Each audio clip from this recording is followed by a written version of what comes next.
आनंदाची बातमी आहे मित्रांनो, मुंबई उच्च न्यायालय येथे नवीन जाहिरात प्रकाशित करण्यात आलेली आहे आणि ती जाहिरात कोणत्या पदांची आहे या व्हिडिओमध्ये सविस्तर माहिती आपण पाहणार आहात.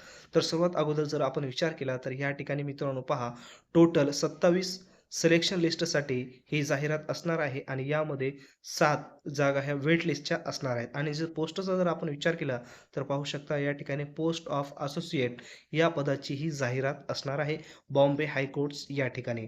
तर या ठिकाणी पहा, जे काही व्हॅकंट जागा आहे टोटल 28 आणि रिझर्व्हेशनमध्ये 1, सिलेक्शन लिस्ट 27 आणि वेटिंग लिस्ट या ठिकाणी 7 आहे आणि पेमेंटचा जर विचार केला तर 92,960 ते 1,36,520 प्लस अलाउन्स म्हणजेच भत्ते सर्व या ठिकाणी असतील.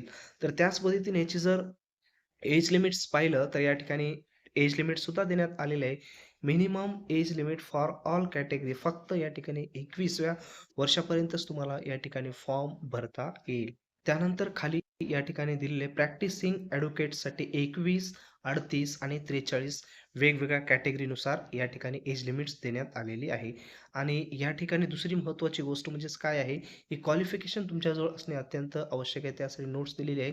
The candidates who have passed computer typing basic course 4T conducted on Maharashtra TET Council examination are exempted proceeding certificate about proficiency in computer operations as per government of Maharashtra. किंवा जर ते certificate नसेल तर खालील देखील वेगवेगळे सर्टिफिकेट्स या ठिकाणी दिलेले आहेत.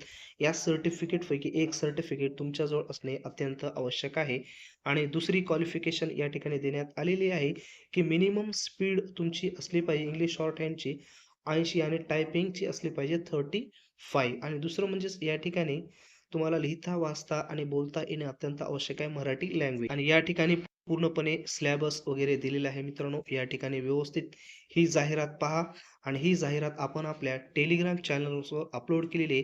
त्या ठिकाणी तुम्ही पाहू शकता आणि या सर्वामध्ये तुम्हाला काही अडचण असेल तर कमेंट्स बॉक्समध्ये कमेंट्स करा आणि ही जी काही फॉर्म भरण्याची सुरुवात आहे ती होणार आहे 16 एप्रिलपासून या ठिकाणी तुम्हाला फॉर्म भरता येतील आणि 30 एप्रिलपर्यंत याची शेवटची अंतिम तारीख असणार आहे आणि फॉर्म भरण्यासाठी मुंबई उच्च न्यायालयाच्या वेबसाईटवर तुम्हाला येऊन ऑनलाईन पद्धतीनं हा फॉर्म या ठिकाणी भरायचा आहे.